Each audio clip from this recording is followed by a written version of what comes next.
وہ جناب میٹھا ہو جاتا، ٹھیک ہے نا جی۔ اور صحابی کیا فرماتے ہیں کہ پورے مدینے میں، پورے شہر میں اس سے زیادہ میٹھے کنویں کا پانی اور کوئی بھی نہیں۔ سہل بن سعد سے روایت ہے کہ آپ صلی اللہ علیہ وسلم بیر بضاعہ پر تشریف لائے، ڈول سے وضو فرمایا اور اس کا پانی کنویں میں ڈلوا دیا، پھر ڈول میں دوسری مرتبہ تھوک ڈال دیا اور اس کنویں میں پانی ڈال دیا گیا۔ جس میں تھوک ڈالا وہ ڈول والا پانی کس میں ڈال دیا؟ کنویں میں ڈال دیا۔ چنانچہ اس زمانہ میں جب کوئی مریض ہوتا تو اسے بیر بضاعہ سے غسل دے دیا جاتا، جس سے وہ اچھا ہو جاتا۔ کیا ہوتا؟ اچھا ہو جاتا اور اس کی بیماری کیا ہوتی؟ جاتی رہتی۔ جیسے اسے کسی بندھن سے کھول دیا گیا، جیسے اسے کسی بندھن سے کھول دیا گیا اور وہ بالکل تندرست اور بالکل ٹھیک ہو جاتا، اسے کوئی بیماری ہی نہ رہتی۔ حضرت انس رضی اللہ تعالیٰ عنہ کے گھر میں ایک کنواں تھا، ٹھیک ہے جی۔ آپ صلی اللہ علیہ وسلم نے اس کنویں کے اندر اپنے لعاب دہن کو ڈال دیا، ایسا شیریں پانی اس کا ہو گیا کہ اس سے زیادہ شیریں پانی پورے مدینے میں نہیں تھا۔ سہل بن سعد رضی اللہ تعالیٰ عنہ سے روایت ہے کہ فتح خیبر کے موقع پر آپ صلی اللہ علیہ وسلم نے فرمایا، کل میں ایسے شخص کو جھنڈا دوں گا جس کے ہاتھ پر خدا فتح فرمائے گا۔ وہ خدا اور رسول سے محبت کرتا ہے اور خدا اور اس کا رسول بھی اس سے محبت کرتے ہیں۔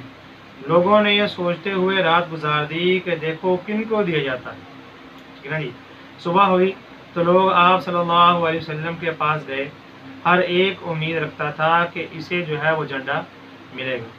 آپ نے معلوم کیا کہ علی کہاں ہے؟ لوگوں نے کہا کہ ان کی آنکھ جو ہے وہ دکھ رہی ہے، ٹھیک ہے۔ ان کو بلایا گیا، آپ صلی اللہ علیہ وسلم نے ان کی آنکھ میں اپنا لعاب دہن یعنی تھوک لگا دیا اور دعا کی تو فرمایا کہ ایسے اچھے ہو گئے کہ گویا اس آنکھ کے اندر تکلیف ہی نہ تھی۔ حارث بن عبیدہ کی روایت میں ہے کہ حضرت ابو ذر غفاری رضی اللہ تعالیٰ عنہ کی آنکھ میں چوٹ آ گئی، آپ صلی اللہ علیہ وسلم نے اس آنکھ میں تھوک مبارک ڈال دیا تو دوسری آنکھ سے زیادہ اچھی ہو گئی۔ تھوک اس میں ڈالا جس میں چوٹ آئی تھی، وہ دوسری آنکھ سے بھی زیادہ کیا ہو گئی؟ اچھی ہو گئی۔ حنش بن عقیل رضی اللہ تعالیٰ عنہ سے روایت ہے کہ آپ صلی اللہ علیہ وسلم نے مجھے اسلام کی دعوت دی، میں نے اس کو قبول کر لیا۔ آپ صلی اللہ علیہ وسلم نے مجھے اپنا جھوٹا ستو پلایا، چنانچہ میں آج بھی پیاس کے وقت اس کی ترواہٹ محسوس کرتا ہوں اور بھوک لگتی ہے تو پیٹ بھر جاتا ہے۔ فرمایا کہ اس وقت پلایا تھا، آج بھی اس کی ترواہٹ اور اس کا ذائقہ جو ہے وہ میں محسوس کرتا ہوں۔ اکرمہ سے منقول ہے کہ زید بن معاذ رضی اللہ تعالیٰ عنہ کے پیر میں کعب بن اشرف کے قتل کے موقع پر تلوار کا نشان پڑ گیا تھا۔ آپ صلی اللہ علیہ وآلہ وسلم نے لعاب دہن تھوک لگا دیا جس سے وہ اچھا ہو گیا۔ یعلا بن مرہ کی روایت میں ہے کہ میں نے آپ صلی اللہ علیہ وسلم کے ساتھ مکہ کا سفر کیا تو ایک عجیب واقعہ پیش آیا۔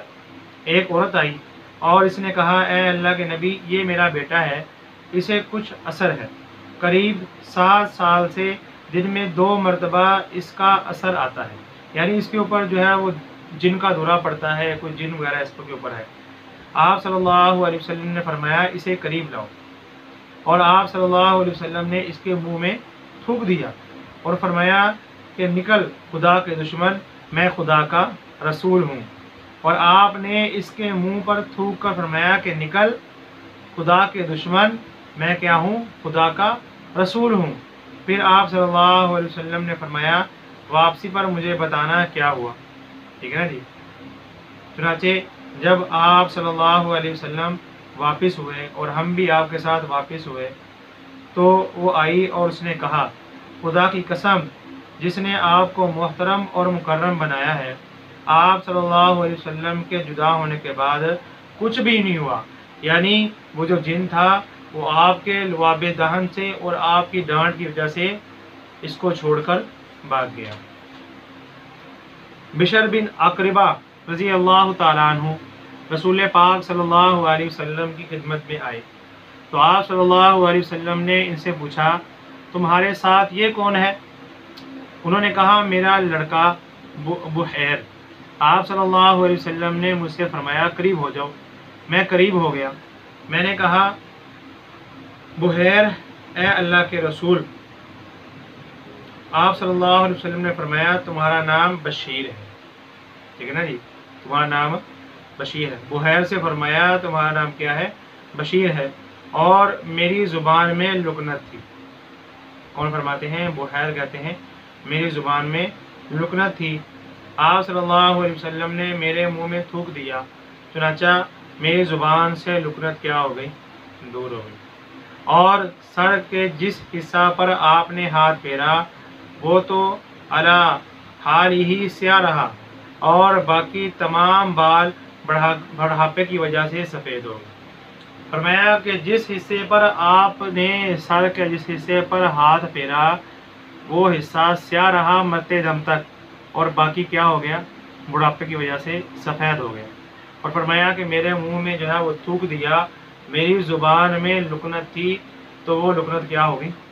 سہل بن سعد رضی اللہ تعالیٰ عنہ نے متعدد حضرات صحابہ کرام سے نقل کیا ہے کہ آپ صلی اللہ علیہ وسلم بیر بزا آئے، ڈول میں وضو کیا اور اس کا باقی ماندہ پانی کنویں میں ڈال دیا، پھر دوسری مرتبہ اس سے پیا اور اس میں تھوک دیا اور پھر کنویں میں ڈال دیا گیا۔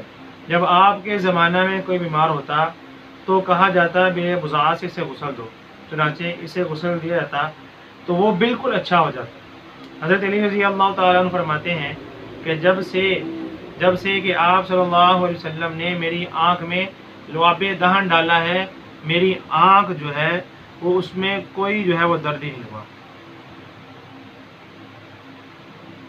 ابو العشر نے اپنے والد سے روایت کیا ہے کہ جب میرے والد بیمار ہوئے تو رسول اللہ صلی اللہ علیہ وسلم کے پاس شریف لائے تو آپ صلی اللہ علیہ وسلم نے سینہ سے پیر تک تھوک دیا، ٹھیک ہے نا جی۔ تو یہ آپ صلی اللہ علیہ وآلہ وسلم کا مبارک تھوک تھا کہ جس کو صحابہ کرام جو ہے وہ زمین پر گرنے بھی نہیں دیتے تھے۔ روایت میں آتا ہے کہ آپ تھوکا کرتے تھے، صحابہ زمین سے گرنے سے پہلے اس کو اٹھا لیا کرتے تھے، اپنے جسموں پر مل لیا کرتے تھے۔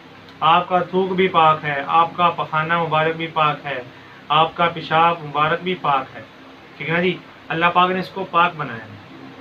تو یہ آپ صلی اللہ علیہ وسلم کے تھوک مبارک کا بیان تھا۔ مجھے دیجیے اجازت، انشاءاللہ پھر حاضر ہوں گا۔ السلام علیکم ورحمۃ اللہ۔